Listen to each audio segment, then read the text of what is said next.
Jadi sebelumnya, Assalamualaikum warahmatullahi wabarakatuh. Perkenalkan kami dari kelompok 7. Di sini akan menjelaskan mengenai tugas rubrik Mendeley mata kuliah Bahasa Indonesia kelas 18. Sebelum itu, saya juga akan memperkenalkan anggota dari kelompok 7, yaitu ada Niwayan, kemudian Afifah, lalu saya sendiri, Mevinda, kemudian Nadifah, kemudian ada Duta, Miskiah, Noah, Raisa Kamila, dan Mita. Baik, berikut merupakan beberapa pembahasan yang akan kami presentasikan kali ini. Yang pertama adalah mengenai tujuan dan manfaat. Yang kedua adalah cara penelusuran referensi di Mendeley, kemudian cara menyimpan referensi di Mendeley, lalu cara menggunakan Mendeley di Word, dan yang terakhir adalah penutup dan kesimpulan. Baik, jadi untuk tujuannya sendiri, yang pertama yaitu untuk memastikan konsistensi dan akurasi citasi, di mana Mendeley ini dapat mengurangi kesalahan dan juga istilahnya indikasi dari duplikasi dalam citasi. Yang kedua adalah untuk membantu manajemen referensi, yaitu dengan melakukan pengorganisasian, penyimpanan, penataan, dan pengelolaan dari referensi. Yang ketiga adalah untuk meningkatkan efisiensi penyusunan karya ilmiah. Jadi pada Mendeley itu terdapat fitur otomatisasi dan manajemen referensi, sehingga bertujuan untuk mempercepat dan mempermudah proses pembuatan karya ilmiah. Lalu, manfaat Mendeley sendiri, yang pertama, pastinya untuk bisa mempermudah citasi dan daftar pustaka secara otomatis. Dan yang kedua adalah membantu mengelola referensi secara otomatis, di mana Mendeley itu bisa memudahkan penggunanya untuk mengatur ataupun mengelola beberapa referensi. Dan yang terakhir adalah adanya fitur penambahan metadata lengkap. Jadi, di Mendeley itu para pengguna dapat menambahkan rincian metadatanya, misalkan tanggal data, kemudian lisensi dari mana saja itu dapat dikumpulkan melalui aplikasi Mendeley. Di sini saya akan mendemonstrasikan bagaimana mencari sumber referensi daring artikel jurnal ilmiah yang terakreditasi, kredibel, dan valid. Nah, seperti yang telah kita ketahui kemarin ada dua sumber yaitu penerbit dan penulis suratnya. Saya sendiri akan mempraktikkan bagaimana penggunaan Scopus. Yang pertama, tentunya kita mengunjungi halaman Scopus. Untuk mengakses halaman ini diperlukan email ITS atau menggunakan Wifi, atau bisa juga dengan VPN seperti ini. Saya menggunakan VPN, langsung saja kita mencari dokumen semisal dengan kata kunci healthcare. Nah, di sini akan muncul 795 ribuan dokumen. Nah, untuk memfilternya sendiri kita bisa menggunakan navbar di samping ini. Kita lihat dulu tahunnya. Nah, biasanya menggunakan referensi 5 atau 10 tahun di belakang. Lalu kita juga bisa memfilter subjek area dan dokumen type-nya. Selanjutnya bisa juga memfilter language-nya. Di sini saya menggunakan English saja. Nah, di sini juga ada berbagai filter lain seperti country, source type, source title, author name, publication stage, affiliation, finding sponsor, dan open access atau enggaknya. Nah, mungkin bisa langsung aja kita limit. Nah, di sini akan muncul lebih sedikit dokumen karena sudah terfilter. Untuk mengaksesnya sendiri, misal ini ya, artikel ini, mari kita akses. Maka akan diarahkan ke halaman menuju penerbitnya.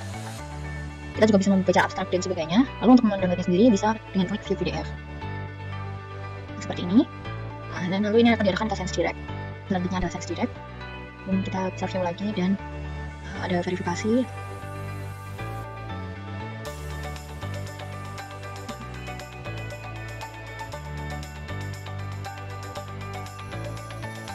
Nah, di sini kita bisa membaca jurnalnya ataupun mengunduh. Oke, mungkin itu. Lalu untuk melihat seberapa bagus jurnalnya, kita bisa masuk ke sources dan memfilter. Misal ini juga bisa dicari judul jurnalnya. Di sini mungkin saya menjelaskan tentang quartile. Jadi first quartile ini quartile yang paling baik karena kualitasnya adalah 25% teratas. Jadi dengan percentile adalah 75 sampai 100%. Begitu pula second quartile berarti kedua yaitu 50-75, third quartile berarti 25-50, dan fourth quartile terburuk yaitu 0-20%. Sini bisa langsung cari aja. Nah, seperti ini. Akan menjelaskan mengenai cara kita mencari referensi jurnal di website IAS Explorer. Yang pertama yang perlu kalian siapkan adalah akses internet resmi dari kampus IAS Verify. Karena kenapa? Kalau kita misal tidak memakai akses internet tersebut, maka jurnal dari IAS Explorer ini tidak akan dapat terdownload, teman-teman. Jadi yang perlu kita lakukan adalah kita harus menggunakan akses internet resmi dari kampus. Jika sudah kita sambungkan internet kita, maka langsung saja kita langsung ke website ini. Kita pilih. Jika sudah berhasil berada di halaman ini, kalian tinggal klik segitiga pada all ini. Kalian pilih jurnal and magazines. Terus kalian cari topik yang ingin kalian cari. Misal seperti jurusan saya, maka kalian tinggal cari saja. Kalau jika saya Gematics, saya akan cari topik mengenai Gematics. Kemudian kalian pilih jurnal dan klik apply. Jika sudah dapat kalian lihat berbagai topik mengenai jurnal dengan tema Gematika. Kalian sendiri di sini, misal kalian ingin mencari rentang tahun dari jurnal itu terindeks, maka kalian dapat ya klik di sini ya. Kalian cari dari tahun 2000 hingga 2025. Nah, jika kalian ingin menunggu jurnal, kalian tinggal pilih saja jurnalnya sebesar ini. Ada versi di sini besar. dan kalian pilih di bagian. Sudah terpilih seperti ini, kalian tinggal saja tinggal download dan klik save. Jika sudah kalian download maka akan muncul seperti ini dulu. Nah, di sini saya akan memaparkan materi mengenai langkah-langkah mengimport file ke Mendeley. Nah, yang pertama-tama adalah buka aplikasi Mendeley yang telah diunduh dan terpasang pada perangkat Anda. Lalu pilih menu Add Reference. Nah, di sini import file itu untuk mengimport berkas secara individual. Kita pilih import folder apabila berkas yang akan diimport berada dalam satu folder. Tentukan berkas yang sebelumnya telah diunduh dari Scopus. Klik 2 kali pada berkas tersebut atau pilih Open untuk membukanya. Tunggu hingga proses unggah berkas berhasil dan selesai.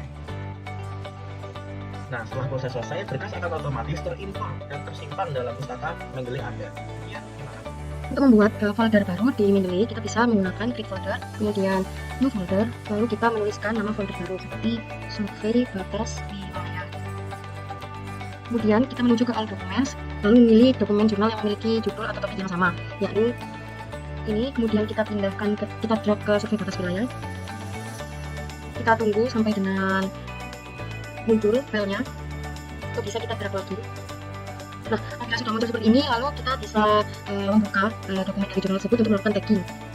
Nah, karena di topik kali ini yang diperhatikan adalah survei batas wilayah dengan metode kartometrik, maka tagnya bisa menggunakan kartometrik dan juga survei.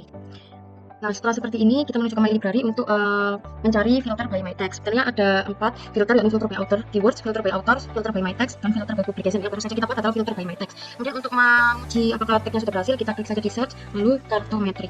Nah, apabila sudah berhasil, maka dokumen jurnal yang berhubungan dengan kartometrik akan segera muncul di menu desktop tersebut. Baik, selanjutnya saya akan menjelaskan bagaimana cara menambahkan citasi menggunakan Mendeley. Langkah pertama yang dilakukan adalah klik pada bagian paragraf yang ingin diberikan citasi, kemudian pada tab Reference, pilih menu Insert Citation, kemudian klik Go to Mendeley. Di sini sudah ada beberapa jurnal yang akan digunakan. Pilih jurnal yang akan digunakan, kemudian klik Cite. Maka secara otomatis citasi berhasil ditambahkan. Selanjutnya saya akan menjelaskan bagaimana cara untuk memasukkan daftar pustaka dengan menggunakan Mendeley. Seperti yang teman saya sudah jelaskan sebelumnya, bagaimana cara untuk menginput citasi menggunakan Mendeley. Sekarang kita beralih ke daftar pustaka.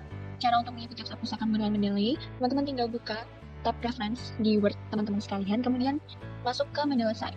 Kemudian teman-teman tinggal pencet titik 3 di kanan atas ini, kemudian terdapat tulisan Insert Bibliography. Teman-teman tinggal klik, kemudian tinggal klik Continue. Nah, di sini otomatis dari citasi yang sudah teman-teman ambil, daftar pustakanya akan langsung terinput di sini.